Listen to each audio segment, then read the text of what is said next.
Hey everyone, it's Cindy from Living Acts 29 Ministries. Thank you so much for joining me. Today we're going to continue our year in the Word with the reading of John chapter 13.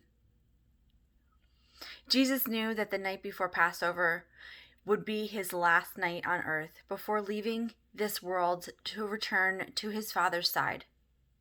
All throughout his time with his disciples, Jesus had demonstrated a deep and tender love for them. And now he longed to show them the full measure of his love. Before their evening meal had begun, the accuser had already deeply embedded betrayal into the heart of Judas, aristocrat, the son of Simon. Now Jesus was fully aware that the Father had placed all things under his control, for he had come from God and was about to go back to be with him. So he got up from the meal and took off his outer robe and took a towel and wrapped it around his waist. Then he poured water into a basin and began to wash the disciples' dirty feet and dry them with his towel. But when Jesus got to Simon Peter, he objected and said, "I can't let you wash my dirty feet. You're my Lord." Jesus replied, "You don't understand yet the meaning of what I'm doing, but soon it will be clear to you." Peter looked at Jesus and said, "You'll never wash my dirty feet. Never." "But Peter, if you don't allow me to wash your feet," Jesus responded, "then you will not be able to share life with me." So Peter said, "Lord, in that case, don't just wash my feet, wash my hands and wash my head too." Jesus said to him, "You are already clean. You've been washed completely, and you just need your feet to be cleansed. But that can't be said of all of you." For Jesus knew which one was about to betray him, and that's why he told them that not all of them were clean. After washing their feet, he put his robe on and returned to his place at the table. "Do you understand what I just did?" Jesus said. "You've called me your teacher and your Lord, and you're right, for that's who I am. So if I'm your teacher and Lord and have just washed your dirty feet, then you should follow the example that I've set for you and wash one another's dirty feet. Now do for each other what I have just done for you. I speak to you timeless truth. A servant is not superior to his master, and an apostle is never greater than the one who sent him.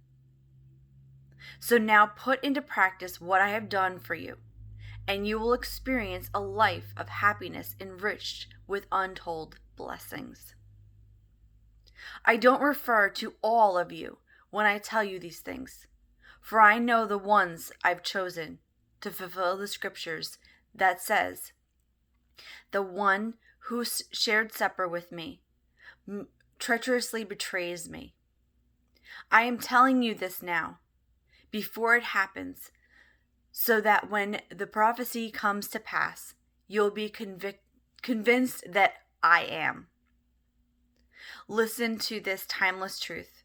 Whoever receives the messenger I send receives me, and the one who receives me receives the Father who sent me." Then Jesus was moved deeply in his spirit. Looking at his disciples, he announced, "I tell you the truth. One of you is about to betray me." Eyeing each other, his disciples puzzled over which one of them could do such a thing. The disciples that Jesus dearly loved was at the right of him at the table and was leaning his head on Jesus. Peter gestured to his disciples to ask Jesus who it was who he was referring to. Then the dearly loved disciple leaned into Jesus' chest and whispered, "Master, who is it?" "The one I give this piece of bread to after I've dipped it into the bowl," Jesus replied. Then he dipped the piece of bread into the bowl and handed it to Judas Iscariot, the son of Simon. And when Judas ate the piece of bread, Satan entered him. Then Jesus looked at Judas and said, "What you are planning to do, go, do it now." None of those around the table realized what was happening. Some thought that Judas, their trusted treasurer, was being told to go buy what was needed for the Passover celebration, or perhaps to go give something to the poor. So Judas left quickly and went into the dark night to betray Jesus. After Judas left the room, Jesus said, "The time has come for the glory of God to surround the Son of Man, and God will be greatly glorified through what happens to me. And very soon, God will unveil the glory of the Son of Man.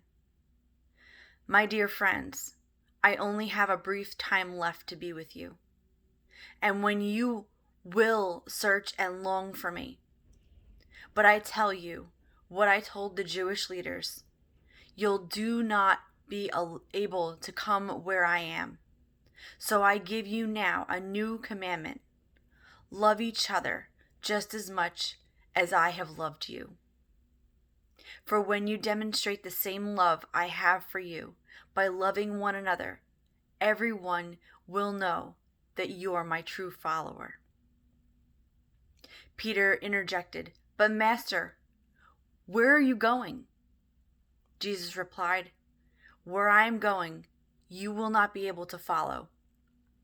But one day, you will follow me there." Peter said, "What do you mean I'm not able to follow you now? I would sacrifice my life to die for you." Jesus answered, "Would you really lay down your life for me, Peter? Here's the absolute truth.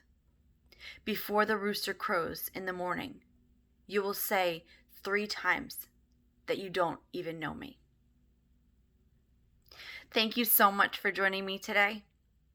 Stay tuned every day, Monday through Friday, for our continued reading as we read through the New Testament for our year in the Word.